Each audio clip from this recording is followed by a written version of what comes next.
Tarptautinės varžybos bei lemiamos Lietuvos čempionatų rungtynės. Įvykių kupinas savaitgalis laukia Lietuvos sporto gerbėjų. Savaitgalį paaiškės antrasis Lietuvos krepšinio lygos finalininkas. Šitoje serijoje Lietuvos Rytas yra stipresnė komanda, taip, ir jie yra favoritai. Adomaitis labai gerai daro, nes vis laik užkraudamas favorito rolę ant mūsų, jis nusiima nuo savęs atsakomybę. Olimpiniai prizininkai, pasaulio ir Europos čempionai kovoja Algirdo Šociko bokso turnyre Kaune. Kiekviena komanda turi tikrai stiprių boksininkų ir čia mums lietuvaičiams bus tikrai nelengva iškovotas aukščiausias apdovanojimas. Lietuvos moterų tinklinio rinktinė Alytuje kovoja dėl kelialapio į Europos čempionatą. Moterų rinktiniai tikslai keliami patekti į kitą etapą, patekti tarp dviejų stipriausių komandų. Kaune lengvatlečiai siekia įvykdyti olimpinius normatyvus. Tai bus pirmosios šio sezono rimtos varžybos lengvosios atletikos. Lietuvoje vykstančių sporto varžybų tvarkaraščius rasite Facebook paskyroje Lietuvos sporto anonsai. Lietuvos krepšinio lygos čempionai Kauno Žalgirio krepšininkai savaitgalį sužino savo varžovus LKL finale. Vilniaus Lietuvos Ryto krepšininkai trečiose pusfinalio rungtynėse namuose nugalėjo Klaipėdos Neptūną ir sušvelnino serijos iki 3 pergalių rezultatą 1-2. Šitoje serijoje Lietuvos Rytas yra stipresnė komanda, taip, ir jie yra favoritai, bet mes serijoje laiminėjom 2-1 ir tikrai neslėpsim, mes namuose norim pabaigti seriją.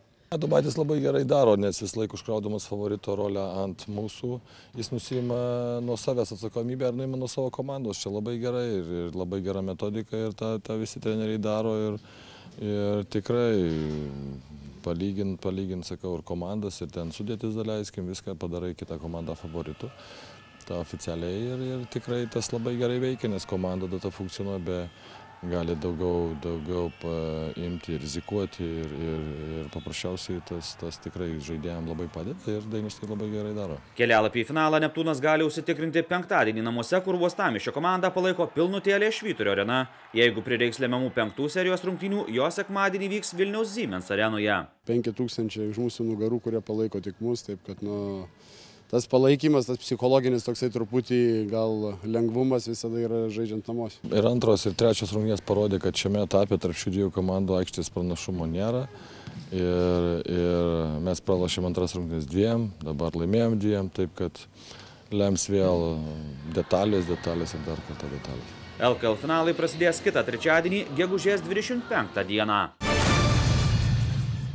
Olimpiniai prizininkai, pasaulio ir Europos čempionai bei artėjančių Rio de Janeiro olimpinių žaidynių dalyviai. Tokios bokso žvaigždės kovoja Kaune vykstančiame Algirdo Šociko tarptautinėme bokso turnyre. Jubiliejiniai 200 kartą vykstantis Šociko turnyras yra vienas didžiausių Europoje. Yra suvažiavę tikrai stiprios komandas. Galima kaip pavyzdį duoti Kazachstano rinktinę, kuri atvežė visus olimpiečius, kurie atsirinkė, kurių sudėtyje yra pasaulio finalistai, Azijos čempionai, visi tikrai su dideliais pasiekimais. Galima paminėti airių lyderį Kolaną, kuris yra pasaulio praeitų metų čempionas. Kiekviena komanda turi tikrai stiprių boksininkų ir čia mums lietuvaičiams bus tikrai nelengva iškovotas aukščiausias apdovanojimas. Ryškiausia turnyro žvaigždė praėjusių metų pasaulio ir Europos čempionas bei Londono olimpiados prizininkas airis Michaelas Conlonas. Titulais jam nenusileidžia jo tautietis Londono ir Pekino olimpiados prizininkas bei Europos čempionas Patrikas Barsas. Pilna žvaigždžių ir Kazachstano rinktinėje. Kaune kovoja olimpinis vicečempionas Adilbekas Niazembitovas, olimpinis prizininkas Ivanas Dičko. Olimpinių prizininkų savo gretose turi ir Bulgarijos bei Moldovos rinktinės. Didžiausios lietuvių viltys siejamos su Edgaru Skurdeliu, kuris sieks jau 4 čempiono titulo iš eilės. Lietuvos moterų tinklinio rinktinė Alytuje pradeda kovą dėl kelialapio į Europos čempionatą. Pirmame atrankos etape lietuvės susitiks su Bosnijos ir Hercegovinos, Juodkalnijos ir Norvegijos rinktinėmis. Į kitą atrankos etapą pateks 2 geriausios komandos. Bosnijoje ir Hercegovina, komanda, su kuria žaidė praeitais metais atrankoje, pralaimėjo 2-3. Norvegijas, kiek žinom, yra greičiausiai silpniausia pogrupio komanda. Juodkalnyje yra maždaug mūsų lygio. Tai laukia įdomios kovos. Moterų rinktiniai tikslai keliami patekti į kitą etapą, patekti tarp dviejų stipriausių komandų. Lietuvos vyrų ir moterų salės tinklinio rinktinės prieš 3 metus buvo suburtos po daugiau negu 20 metų pertraukos. Čia trečias sezonas, kai rinktinė dalyvauja oficialiuose varžybose. 20 metų berods su virš nei vyrų, nei moterų komandos nedalyvavo.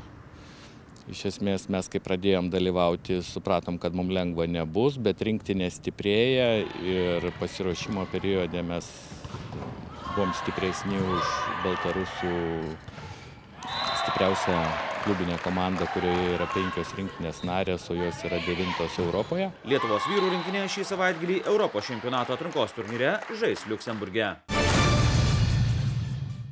Daugiau negu 400 geriausių šalies lengvaatlečių penktadienį ir šeštadienį varžysis Kaune. Dariaus ir Girėno stadione vyks Lietuvos lengvosios atletikos federacijos taurės varžybos. Tai bus pirmosios šio sezono rimtos varžybos lengvosios atletikos ir mūsų sportininkai galės išbandyti savo jėgas, ką jie prisitreniravo ar įgijo fizinę kokią formą, tai jie bandys Kaune jau tą pademonstruoti. Ir normatyvus galima pas mus vykdyti ir Europos čempionato, ir olimpinių žaidynių taipogi. Pirmi startai, dauguma grįžę tik tai stovyklą prieš porą dienų. Bet mes tikimės, kad galbūt kažkam pavyks. Aišku, labai tikėsimės ir palankaus oro, šilto. Kol kas tai šaltoka vis tik lengvai atletikai. Kaune varžysis ir olimpinė vicečempionė septynkovininkė Austra Skujytė, kuris siekia įvykdyti Rio de Janeiro olimpinių žaidynių normatyvą. Tikimasi, kad olimpinė rinktinė papildys dar ne vienas lengvaatletis – sprinteriai Lina Grinčikaitė, Irytė Sakalauskas, šuolininkas į aukštį Raivydas Stanys ir kiti. Lietuvos vyrų rankinio lygos finale 3 rungtynių neužteko. Alytaus Almeidas Tronglasas svečiuose nugalėjo Klaipėdos Dragūną ir sušvelnino serijos rezultatą. Jau 7 iš eilės čempiono titulo siekiantys Dragūno rankininkai serijoje iki 3 pergalių pirmauja 2-1. Kitos rungtynės vyks šeštadienį Alytuje. Jeigu prireiks lemiamų 5 rungtynių, jos vyks Klaipėdoje. Čempionato bronzos medalius jau iškovojo Kauno Granito rankininkai. Įsibėgėja Lietuvos regbio taurės varžybos. Šeštadienį vyksiančiame antrame ture susigrums amžini varžovai Šiaulių klubai Baltreks ir Vairas. Pirmame ture abi komandos iškovojo įtikinamas pergalės. Šiaurės divizione be 3 Šiaulių klubų žaidžia ir Kauno Žalgiris. Pietų divizione rungtyniauja Vilniaus, Kauno, Klaipėdos ir Panevėžio komandos. Varžybos divizionuose vyks 2 ratais. Po jų divizionų nugalėtojai susikaus taurės finale. Daugiau negu 200 raitelių ir žirgų varžysis dėl geriausių Baltijos šalių raitelių titulo. Žagarė žirginė jau 3 metus iš eilės rengiamos tarptautinės Baltic Jumping League varžybos, kuriuose dėl čempionų vardų kovos Lietuvos, Latvijos ir Estijos raiteliai. Jie rungsis suaugusiųjų ir jaunų žirgų įskaitoje, taip pat jaunių, jaunimo ir poni klasės žirgų įskaitose. Prieš 3 metus Baltic Jumping League varžybose vyko 3 etapai, po vieną Lietuvoje, Latvijoje ir Estijoje. Tačiau kaimyninės šalys atsisakė šios idėjos ir dabar varžybos vyksta tik Lietuvoje, kur po vieno etapo paaiškėja varžybų čempionai.